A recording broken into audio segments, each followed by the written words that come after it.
Hey there, welcome back. So in my last video, I was chatting with you about the power of story, about the power of owning our story, sharing our story. And we're going to carry on in this theme of story today because I have a really, really practical tip for you that changed my life and it could be really helpful in your life. And it revolves around this idea of story. So just to catch up from our last video, if you haven't watched it yet, we are wired for story. It's how our brains work. We love to hear stories. We love to share our stories. And also, often, we tell ourselves stories. This is where it gets interesting.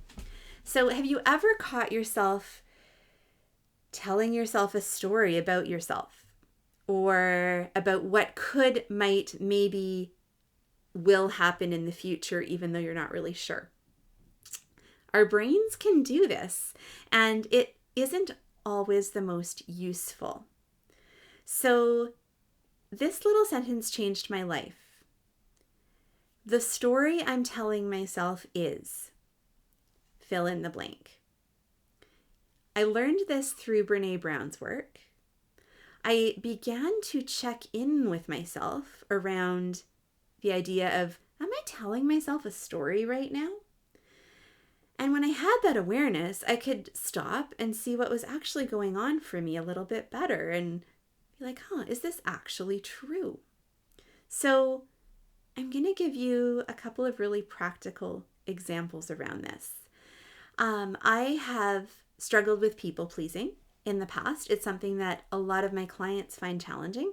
And what that looks like is often not saying no, just saying yes to people all of the time, fitting in, acting a certain way that might not be authentic, just to fit in with people. Those are two easy examples of what people pleasing can look like.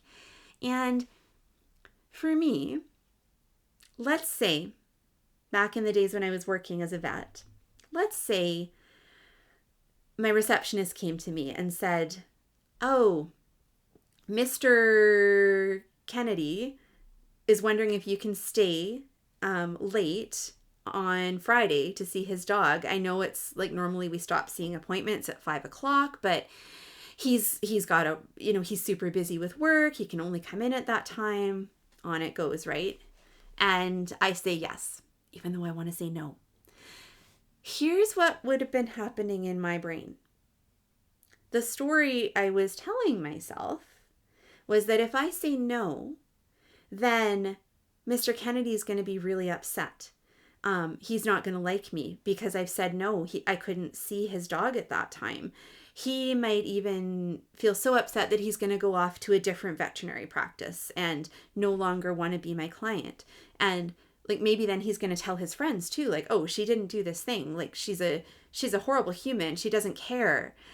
See where I'm going? The story I'm telling myself is that it won't be okay to say no.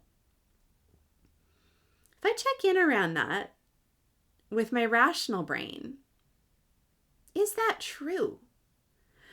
Or maybe would Mr. Kennedy realize like, "Oh, yeah, that's okay that the clinic closes at 5 on Friday. That's perfectly reasonable. I'm going to find another time to bring my dog in." It's entirely possible, but not until I would check in with myself around the story I'm telling myself here is this. Would I have the space and capacity to stop and realize maybe I could actually say no because the story I'm telling myself might not be true? Does that make sense? Here's one more example. Earlier on in my marriage, I was very good at making myself feel not good enough. So, let's just say Andrew is tidier than I am, like quite a bit. I've gotten better, but early on, like let's just say I hadn't done the dishes before I left for work because I didn't have time. Like I was on the clock and I had to go. So I come home at the end of the day and maybe he seems a little irritated. And then the story I would tell myself is, I didn't do the dishes.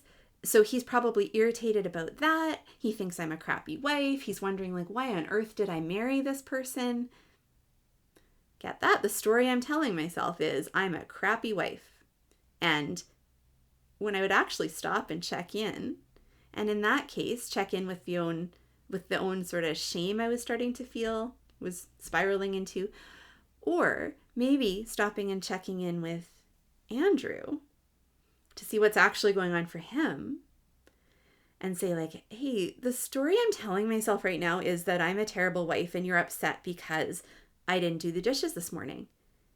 And like literally we've had this happen, and he would look at me like, what? No, like I just had like a not great day at work. I'm really happy to see you. Whatever. We'll throw the dishes in the dishwasher, right? Like that was his response, nothing judgmental towards me. So the power of story, friends, is big because it can take our brain down all these rabbit holes. And what if the story you're telling yourself isn't true? I'm going to leave you with that. I would love to hear from you in the comments. Perhaps you can check in with yourself when you notice your brain telling you a story and just, what if that's not true? What's actually going on, right?